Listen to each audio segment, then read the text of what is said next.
శ్రీ వారాహీదేవి జ్యోతిషాలయం విద్య, ఉద్యోగం, వ్యాపారం, పెళ్లి, ఆరోగ్యం, నాగదోషం, సంతానం, రాజకీయం, వామాచార దోషం, అత్తాకోడళ్ల మధ్య గొడవలు, ప్రేమించి మోసపోవడం, స్త్రీ పురుషుల వశీకరణం, ధనం నిలకడలేకపోవడం, మీ ఎటువంటి సమస్యలకైనా 24 గంటల్లో పరిష్కారం చూపబడును. నెంబర్ 1 వశీకరణ స్పెషలిస్ట్ పండిత్ పవన్ నంబూదిరి, కేరళ తాంత్రిక గురువు గారు.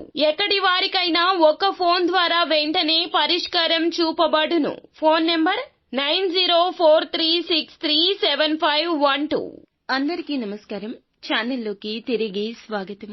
ధనుస్సు రాశి వారి జాతకులు ఈ రోజున సాయంత్రం 6 గంటల నుంచి ఊహించని హఠాన్ పరిణామాలు ఎదురవుతాయి.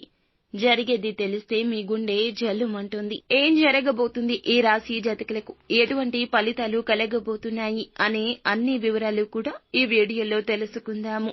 వీడియో మీకు నచ్చితే తప్పకుండా లైక్ చేయండి. మీ లైక్ మాకెంతో సపోర్ట్ అండ్ ఎంకరేజ్మెంట్ గా ఉంటుంది. ఇక ఆలస్యం చేయకుండా వీడియోలోకి వచ్చేద్దాం. ఈ సమయంలో బుధుడు, సూర్యగ్రహాలు 9వ స్థానంలోకి ప్రవేశించడం వలన ఆర్థిక పరిస్థితులు మరింత మెరుగుపడతాయని చెప్పొచ్చు. ఆదాయం పెరిగే అవకాశం ఉంటుంది. ఆర్థిక లావాదేవీల్లో మాత్రం ఈ రాశి జాతకులు చాలా వరకు జాగ్రత్తగా ఉండాలని చెప్పుకోవడం జరుగుతుంది. గురుగ్రహం అనుగ్రహంతో కుటుంబ సభ్యులతో ప్రేమానురాగాలు కూడాను పెరుగుతాయని చెప్పొచ్చు. ఆర్థిక పరిస్థితులు మెరుగుపడతాయి. శుక్రుడు, రాహుగ్రహాలు 2వ భాగంలో సంచరించడం వల్ల కుటుంబంలో శుభకార్యాలు జరిగే అవకాశం కూడా కనిపిస్తుంది. పెద్దల ఆశీస్సులు లాభదాయకంగా మారబోతున్నాయని చెప్పొచ్చు. ఈ రోజున సోదర సోదరీ మణుల సహకారం అయితే తప్పక లభిస్తుంది. పిల్లలు విద్యాభ్యాసం విషయంలో ప్రత్యేక శ్రద్ధ అవసరమండి. తల్లిదండ్రులు ఆరోగ్యం పట్ల కూడా జాగ్రత్తగా ఉండండి. వివాహిత దాంపత్య జీవితంలో ఈ రోజున కొన్ని సవాళ్లు ఎదుర్కొంటారు. భాగస్వామ్యులతో సయోధ్య కూడా కుదుర్చుకోగలుగుతారు. వివాహ యోగం కూడా ఉండబోతుందని చెప్పొచ్చు. ప్రేమికులకు అంతా అనుకూలమైన సమయంగా చెప్పొచ్చు. కుటుంబ సభ్యులతో విహార యాత్రలు చేస్తారు. పూర్వీకుల ఆస్తి విషయంలో ఈ రోజున పెద్దల లావాదేవీలతో ఒక కొలిక్కి వస్తుందని చెప్పొచ్చు. ప్రేమ, వైవాహిక జీవితాల్లో ఏ విధంగా ఉండబోతుందంటే గనక ఈ రోజు అనుకూల సమయంగా ఉండబోతుందని చెప్పుకోవాలి. అయితే ఈ రోజున మనం మొదట్లో చెప్పుకున్నట్లుగా సాయంత్రం 6 గంటలు దాటాక జరిగే సంఘటనలు ఏమిటో మీకు తెలుసా? ఈ సమయంలో చాలా మంచి ఫలితాలు ఉండబోతున్నాయని చెప్పక తప్పదు. జరిగేది మాత్రం ఊహించని ఫలితమండి. ఎందుకు అని అంటే గనక చేసే పనిలో గతం నుంచి కూడాను నిరాశ నిస్పృహలు మిమ్మల్ని ఆవహించి ఉండవచ్చును. ఆ యొక్క పనులు అవడం లేదని, లేదా ఆ పనులు చేయడానికి మీకు ఇంకా ఏదో కావాలి. ధనపరంగా కావచ్చు, మోరల్ సపోర్ట్ కావచ్చు.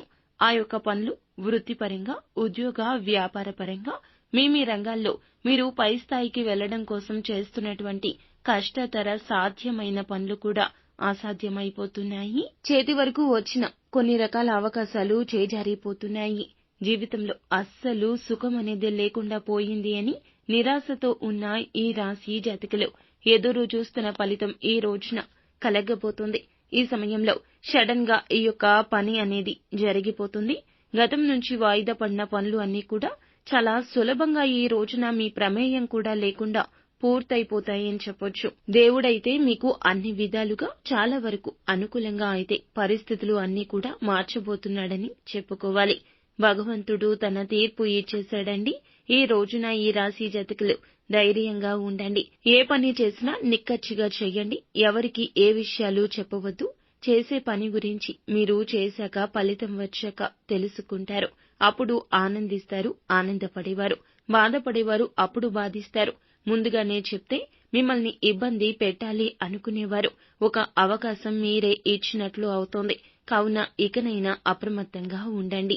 అననుకూలతలు అనుకూలంగా మార్చుకోవడానికి ఈ రాశి జాతకులు నిత్యము కూడాను పరమశివుణ్ణి దర్శించండి. వీలు కుదరకపోతే సోమవారం తిథి నాడైనా పరమశివుణ్ణి దర్శించుకుని మీ చేతులతో అభిషేకం చేయించండి. ఓం నమః శివాయ అనే పంచాక్షరి మంత్రాన్ని నిత్యము పఠించండి. అంతా మంచి జరుగుతుంది.